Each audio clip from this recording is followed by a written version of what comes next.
the pleasure to present to you Dr. Martin Luther King, Jr.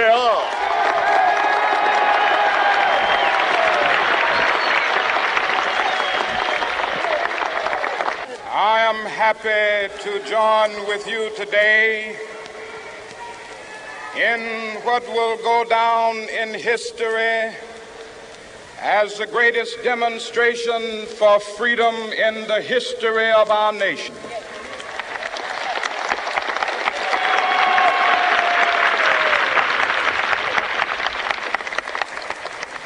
Five score years ago, a great American in whose symbolic shadow we stand today signed the Emancipation Proclamation. This momentous decree came as a great beacon light of hope to millions of Negro slaves who had been seared in the flames of withering injustice. It came as a joyous daybreak to end the long night of their captivity. But 100 years later, the Negro still is not free. 100 years later, the life of the Negro is still sadly crippled by the manacles of segregation and the chains of discrimination. 100 years later, the Negro lives on a lonely island of poverty. I have a dream that one day this nation will rise up and live out the true meaning of its creed. We hold these truths to be self-evident, that all men are created equal.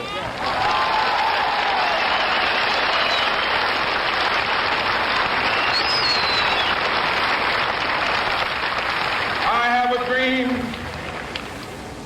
that one day on the red hills of Georgia, the sons of former slaves and the sons of former slave owners will they be able to sit down together at the table of brotherhood. I have a dream that one day, even the state of Mississippi, a state sweltering with the heat of injustice, sweltering with the heat of oppression, will be transformed into an oasis of freedom and justice. I have a dream. My four little children will one day live in a nation where they will not be judged by the color of their skin, but by the content of their character. I have a dream today.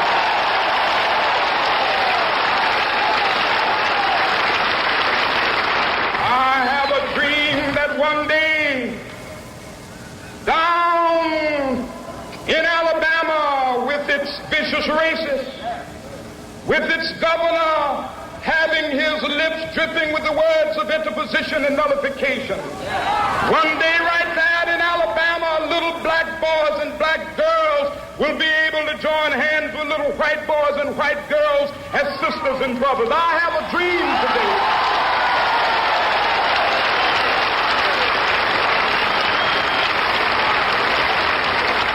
I have a dream that one day every valley shall be exalted, and every hill and mountain shall be made low. The rough places will be made plain, and the crooked places will be made straight, and the glory of the Lord shall be revealed, and all flesh shall see it together. This is our hope. This is the faith that I go back to the South with. With this faith, we will be able to hew out of the mountain of despair a stone of hope. With this faith, we will be able to transform the jangling discords of our nation into a beautiful symphony of brotherhood. With this faith, we will be able to work together, to pray together, to struggle together, to go to jail together, to stand up for freedom together, knowing that we will be free one day.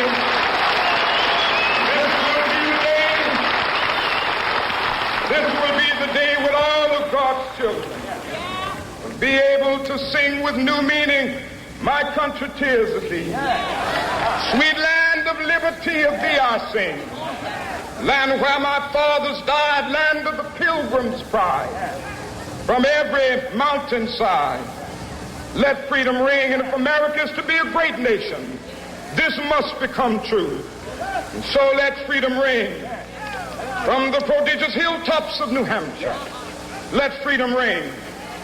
From the mighty mountains of New York, let freedom ring. From the heightening Alleghenies of Pennsylvania, let freedom ring. From the snow-capped Rockies of Colorado, let freedom ring. From the curvaceous slopes of California. But not only that, let freedom ring from Stone Mountain of Georgia. Let freedom ring from Lookout Mountain of Tennessee. Let freedom ring from every hill and molehill of Mississippi, from every mountainside. Let freedom ring, and when it happens, when we allow freedom ring, when we let it ring from every village and every hamlet, from every state and every city, we will be able to speed up that day when all of God's children, black men and white men, Jews and Gentiles, Protestants and Catholics, will be able to join hands and sing in the words of the old Negro spiritual, free at last, thank God.